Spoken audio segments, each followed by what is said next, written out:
Қайырлы күн, әсселәм менің тыңдармандары. Сан қилы тағдырларды тыңдағыларыңыз келсе, арнама тіркеле отырыңыздар. Арнамның дамуына үлес қоссаңыздар. Мен Алматы облысының кішігірім бір ауданды орталығында туылдым. Әкем ертеректе мені 2 жасар кезімде науқастанып қайтыс болыпты. Анам осы ауданда тігін цехында тігінші. 5 саусағынан өнер тамған тігінші болатын. Арасында жеке тапсырыстар алып, үйде әйелдерге көйлек, ерлерге сым, көрпе жастық, сықылды бұйымдар тігеді. Осында еңбекқорлығының арқасында бізді ешкімнен кем етпей бағып қағып өсірді. Менен үлкен Асан, Абзал есімді 2 ағам бар. Мен үйдің кенжесімін. Анам үлкен ұлын ерекше жақсы көретін, қара шаңырақтың иесі. Асан мен қаламын деп жиі айтып отыратын. Адамның дегені емес, Алланың қалауы болады демекші. Асан орыс ұлтының қызын сүйемін, күйемін деп, анамның қарсылығына қарамай үйленді. Қатты ашуланған анам үйлене сала бөлек шығарып жіберді. Екінші ағам Абзал ұзын бойлы, мінезі ауыр, көп сөйлемейтін. Мен мектеп бітіретін жылы Абзал үйленді. Жеңгем Сәуле өте сұлу, кең маңдайлы, қиылған қас, қара көзі, қыр мұрынды, болмашыға күйіп піспейтін, баяу қозғалатын. Мектеп бітіре сала Нұрлан есімді жігіт мені алып қашып кетті. Нұрланнан бұрын оның атасына ұнаппын. Айтуынша ұзын бойлы, сүйегі ірі қыз екен. Немерелері ірі, әдемі болады депті. Алғашында қалмаймын деп шу шығардым. Өйткені ол жігітті мүлде танымайтынмын. Артымнан анам Абзал мен Сәулені жіберіпті. Қызым әлі жас, алып қайтыңдар деп. Сәуле бірінші бақ-бақ, қайта келген қыз жаман, сөзге қаламыз деп қалдырып кетті. Осылай Жаркент ауданында бір әулеттің келіні болып қала бердім.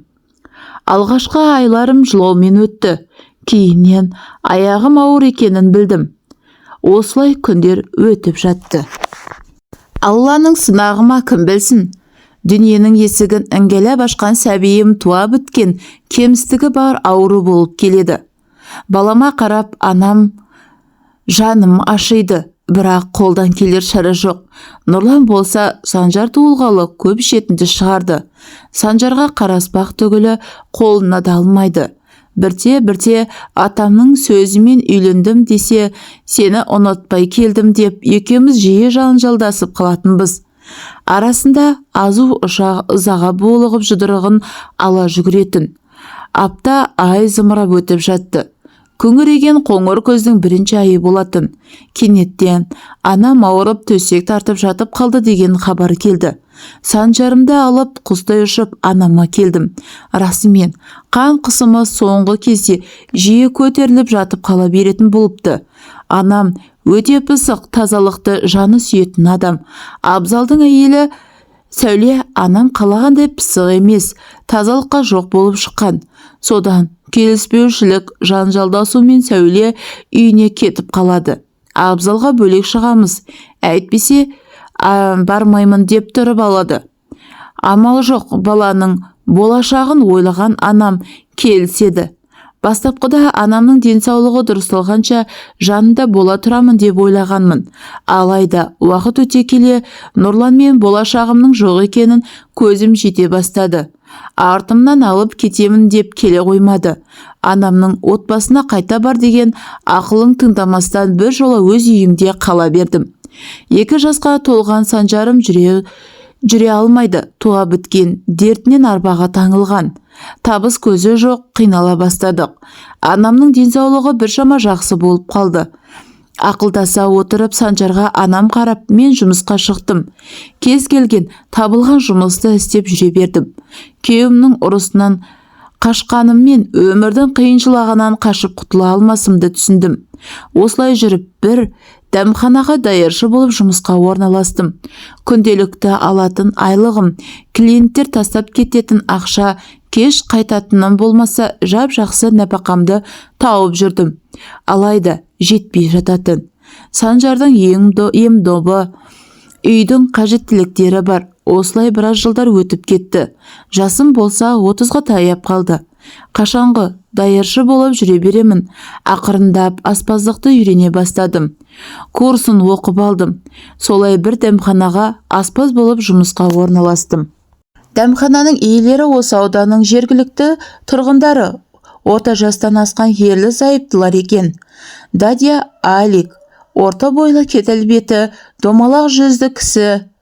Жұбайы Таня апай түрі сұсты, аққұба ұзын бойлы, өте талапшыл қатал адам. Дадя Алик жалғыз ұлы бар екен. Алматыда тұратын, экономист болып істейтін. Осында келіп кәсібімізді жалғастыра десе де көнбей жүргенін мұңая айтып қалатын. Көктем кеш тұсады. 6 ай міз бақпай жатқан қаз тез еріп, жас көк таулап, қаулап тез көтеріліп қалған. Жылыдай жайма шуақ күндер өте берді. Туған ұлына әкелік мейірімін бере алмаған Нұрланнан қатты көңілім қалған еді. Жалғыздық кейде жанға батса да, қайта тұрмысқа құруды ойламайтынмын. Осылай жүргенде бір жігітпен таныстым. Екеуміздің жасымыз шамалас, нақты айтқанда менен 3 жас кіші. Онымен кездесіп ортақ танысқанымыз туған күн кешінде арналған дастархан басында таныстым. Сөзіміз жарасып, кештен соң мені үйге шығарып салды. Бұрыннан білетін адамым сияқты сезім болып, ертең кездесейікші деген ұсынысына келістім. Ертеңіне жұмыстан соң бір мейрамханаға барып, кешкі ас ішіп, жақын танысып сөйлесе бастадық. Нартай ұзын бойлы, ірі денелі, сымбатты жігіт. Алғашқы күннен ата-анасының осында тұратынын, үйленіп ажырасқанын, бірінші некеден бір қызының бар екенін, қызының анасымен кеткені, содан соң өзінің қалаға қоныс аударып, мұндай келмей жүргенін жасырмады. Мен де өз тағдырыммен бөлістім. Осылай ашық сөйлесіп, дос болып кездесіп тұрайық деп тарқастық. Телефонмен сөйлесіп, анда-санда мейрамханаға барып отырып, кейде Алматыға барып қыдырып жүрдік. Қалай бауыр басып қалғанымды аңдамайда қалдым. Оның адамға деген ілтипаты, орынды сөздермен сабырлы мінезі өзіне баулап алған еді. Екеуміз кездескелі барлық жағынан қолдау көрсетіп, көмектесіп, сыйластығымыз арта түсті. Сезіміміз шынайы, бір-бірімізді жақсы көрдік. Оған арқа сүйей алатынымды түсіндім. Көп ұзамай үйленуге ұсыныс жасады. Қыс өтіп, көктем келді. Табиғат ұзатылатын қыздай құлпырып шыға келді. Менің де көңіл күйім көктем күнінде жадырап сала берді. Нартайдың ата-анасымен танысуға келе жатырмыз. Қақпадан ішке кіргенде аула ішінде сан алуан гүлдер ретімен әр жерге шоғырланып отырғызылған. Ауланың оң жағы мен сол жағында жағалай бүршік атып тұрған жеміс ағаштары. Ауланың жоғарғы жағында көне Европа елдеріндегі қамал тіктес 2 қабатты үй. Қабырғалары биік қызыл кірпіштен соғылған. Найзаның ұшы сияқты болып келген ұзын жіңішке терезелер. Үйдің сыртқы есіктері үлкен қызыл ағаштан жасалған. Қақпадан үйге дейін тастан қаланып жасалған жалғыз аяқ жол. Барлығы өте үйлесімді еді. Мен қатты бір ертегілер әлеміне кіріп кеткенде күйге түстім. Үйдің іші кең әрі жарық екен. Үйдің интерьер дизайны заманауи Европа стилінде келді. Баспалдақтан төмен түсіп келе жатқан дядя Адик пен Таня апайды көргенде таңданыстан аузым ашылып қаттым да қалдым. Папа, мама деп таныстырған Нартайға сене алар емеспін. Ол кісілерде таңданыстарын жасыра алар емес. Нартай ғана жайбырақат, бәрінен хабары бар екен. Таня апай өмір көрген кәсіпкер, әккі әйел емес пе? Жағдайды дереу қолға алып, қонақ бөлмеге қарай шақырды. Ас үстелін жайнатып қойыпты. Жақын танысып, ұзақ әңгімелесіп отырдық. Сөз арасында дядя Аликтің айтуынша, Нартай бала күнінде ертегілерді сүйіп тыңдап, көп оқиды екен. ертегілерді қамал сарайлар қатты ұнайды екен. Жалғыз ұлым үшін арнайы ұзақ жылдар бойы осы үйді тұрғыздым. Мен үйді салып біткенше Нартайым да өсіп кетті деп күрсініп алды. Ендігі немерелеріме бұйырсын деп бізге жымия қарады. Бау-бақша, аула сол кісінің еңбегі екен. Үйленімізге қарсы еместей сыңай танытып, жылы қоштасып үйге шықтық. Мені шығарып салып келе жатқан Нартай қалған шындығымен бөлісті. Анасының мінезінің оңай еместігін, бірінші некесінің бұзылуы қалаға кетті. Осынша уақыт бөлек тұрып, сирек келуі анасына деген реніш екен. Көп кешікпей кішігірім той жасап, Нартай екеуміз үйлендік. Біз үйленген соң Санжарды анам өзі алып қалды. Жақын жер келіп көріп тұрасың. Сен жаңа отбасыңа үйреніп сіңісіп алған соң өздеріңе араластырасың деді. Кейіннен белгілі болғандай Тәния апай анама жеке кездесіп баламмен қабылдай алмайтынын айтыпты. Анам мені Санжарды ойлап өмірі жалғыздықпен өтіп кетер деп ештеңе айтпаған екен. Анам да біраз жасқа келіп қалған еді. Санжарға күтуші жалдадық. Анам үйін Санжарға өсиет деп берді. Мұны естіген ағаларым, сенің жағдайың жақсы, анамызға өзің қарайсың деді. Бірінші қызымнан кейін арасына жыл салып екінші қызымды дүниеге әкелдім.